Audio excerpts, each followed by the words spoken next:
बिस्मिल्लाहिर्रहमानिर्रहीम। अस्सलाम वालेकुम वरहमतुल्लाहि वबरकातुहू।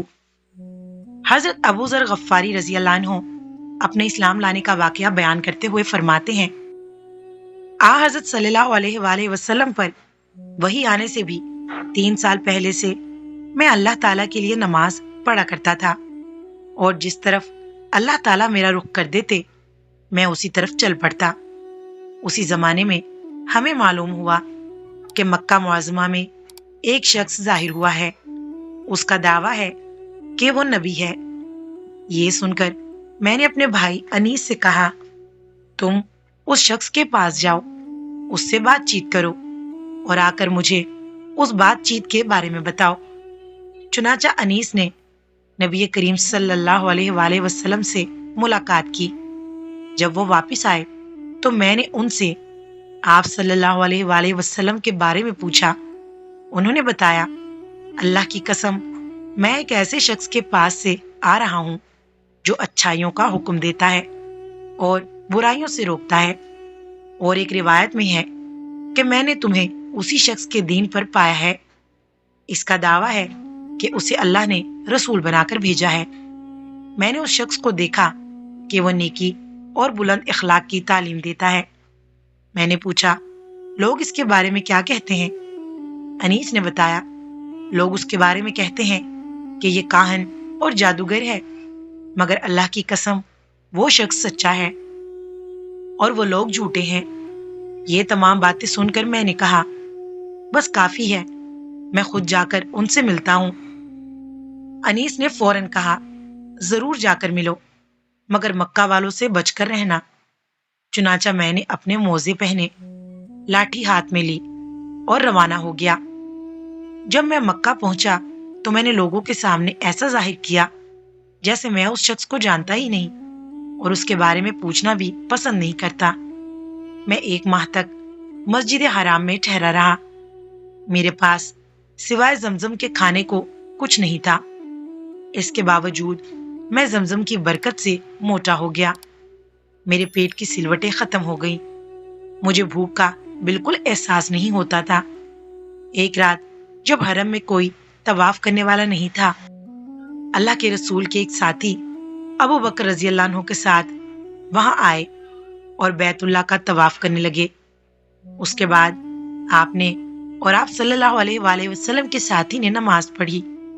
जब आप नमाज से फारिग हो गए तो मैं आपके नजदीक चला गया और बोला, अस्सलामु अलैका या रसूल अल्लाह।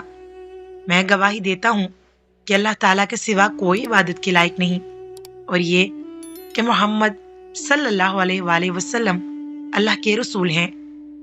मैंने महसूस किया कि हजूर नबी करीम सल्लल्लाहु अलैहि वसल्लम के चेहरे पर खुशी के आसार नमूदार हो गए। फिर आपने मुझसे पूछा, तुम कौन हो? मैंने जवाब में कहा, जी मैं गफ्फार कबीले का हूँ। आपने पूछा, यहाँ कब से आए हुए हो? मैंने अर्ज किया, 3 दिन और 30 रातों से यहाँ हूँ। आपने पूछा, तुम्हें खाना कौन खिलाता है? मैंने अर्ज की, मेरे पास सिवाय जमजम के कोई खाना नहीं। उसको पी पी कर मैं मोटा हो गया हूँ, यहाँ तक कि मेरे पेट की सिलवटें तक खत्म हो गई हैं और मुझे भूख का बिल्कुल एहसास नहीं होता। आप सल्लल्लाहु अलैहि वसल्लम ने फरमाया, मुबारक हो, ये जमजम बेहतरीन खाना और हर बीमारी की दवा है। जमजम के बारे में अहादीस में आता है, अगर तुम आबे जमजम को इस नीयत से पियो कि अल्लाह ताला तुम्हें उसके जरिए बीमारियों से शिफा अता फरमाए, तो अल्लाह ताला शिफा अता फरमाता है। और अगर इस नीयत से पिया जाए कि इसके जरिए पेट भर जाए और भूख ना रहे, तो आदमी शिकम सैर हो जाता है।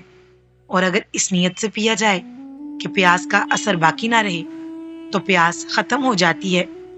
इसके जरिए अल्लाह ताला ने इस्माइल अलैहिस्सलाम को सैराब किया था। एक हदीस में आता है कि जी भरकर जमजम का पानी पीना अपने आप को नफाक से दूर करना है। और एक हदीस में है कि हम में और मुनाफिकों में ये फर्क है कि वो लोग जमजम से सैराबी हासिल नहीं करते। हाँ, तो बात हो रही थी हजरत अबू जर गफ्फारी रजी अल्लाह अन्हु की। कहा जाता है ابو ذر غفاری اسلام میں پہلے آدمی ہیں جنہوں نے آپ صلی اللہ علیہ وآلہ وسلم کو اسلامی سلام کے الفاظ کے مطابق سلام کیا۔ ان سے پہلے کسی نے آپ صلی اللہ علیہ وآلہ وسلم کو ان الفاظ میں سلام نہیں کیا تھا۔ ابو ذر رضی اللہ عنہ نے آپ صلی اللہ علیہ وآلہ وسلم سے اس بات پر بیعت کی کہ اللہ تعالیٰ کے معاملے میں وہ کسی ملامت کرنے والے کی ملامت سے نہیں گھبرائیں گے، اور یہ کہ ہمیشہ حق اور سچی بات کہیں گے، چاہے حق سننے والے کے لیے کتنا ہی کڑوا کیوں نہ ہو۔ یہ حضرت ابو ذر رضی اللہ عنہ حضرت ابو بکر صدیق رضی اللہ عنہ کی وفات کے بعد ملک شام کے علاقے میں ہجرت کر گئے تھے۔ پھر حضرت عثمان رضی اللہ عنہ کی خلافت میں انہیں شام سے واپس بلایا گیا، اور پھر یہ ربضہ کے مقام پر آ کر رہنے لگے تھے۔ ربضہ کے مقام پر ہی ان کی وفات ہوئی تھی۔ ان کے ایمان لانے کے بارے میں ایک روایت یہ ہے کہ جب یہ مکہ معظمہ آئے تو ان کی ملاقات حضرت علی رضی اللہ عنہ سے ہوئی تھی، اور حضرت علی رضی اللہ عنہ نے ہی ان کو آپ صلی اللہ علیہ وآلہ وسلم سے ملوایا تھا۔ ابو ذر رضی اللہ عنہ کہتے ہیں، بیعت کرنے کے بعد نبی کریم صلی اللہ علیہ وآلہ وسلم انہیں ساتھ لے گئے۔ ایک جگہ حضرت ابو بکر صدیق رضی اللہ عنہ نے ایک دروازہ کھولا، ہم اندر داخل ہوئے۔ ابو بکر صدیق رضی اللہ عنہ نے ہمیں انگور پیش کیے۔ اس طرح یہ پہلا کھانا تھا جو میں نے مکہ میں آنے کے بعد کھایا۔ اس کے بعد نبی صلی اللہ علیہ وآلہ وسلم نے ان سے فرمایا، اے ابو ذر رضی اللہ عنہ، اس معاملے کو ابھی چھپائے رکھنا، اب تو تم اپنی قوم میں واپس جاؤ اور انہیں بتاؤ تاکہ وہ لوگ میرے پاس آ سکیں۔ پھر جب تمہیں معلوم ہو کہ ہم نے خود اپنے معاملے کا کھلم کھلا اعلان کر دیا ہے تو اس وقت تم ہمارے پاس آ جانا۔ آپ صلی اللہ علیہ وآلہ وسلم کی بات سن کر حضرت ابو ذر غفاری رضی اللہ عنہ بولے، قسم ہے اس ذات کی جس نے آپ کو سچائی دے کر بھیجا، میں ان لوگوں کے درمیان کھڑے ہو کر پکار کر اعلان کروں گا۔ حضرت ابو ذر رضی اللہ عنہ کہتے ہیں، میں ایمان لانے والے دیہاتی لوگوں میں سے 5واں آدمی تھا۔ غرض جس وقت قریش کے لوگ حرم میں جمع ہوئے، انہوں نے بلند آواز میں چلا کر کہا، میں گواہی دیتا ہوں سوائے اللہ کے کوئی معبود نہیں، اور میں گواہی دیتا ہوں کہ محمد اللہ تعالیٰ کے رسول ہیں۔ بلند آواز میں یہ اعلان سن کر قریشیوں نے کہا، اس بددین کو پکڑ لو۔ انہوں نے حضرت ابو ذر رضی اللہ عنہ کو پکڑ لیا اور بے انتہا مارا۔ ایک روایت میں الفاظ یہ ہیں، وہ لوگ ان پر چڑھ دوڑے، پوری قوت سے انہیں مارنے لگے، یہاں تک کہ وہ بے ہوش ہو کر گر پڑے۔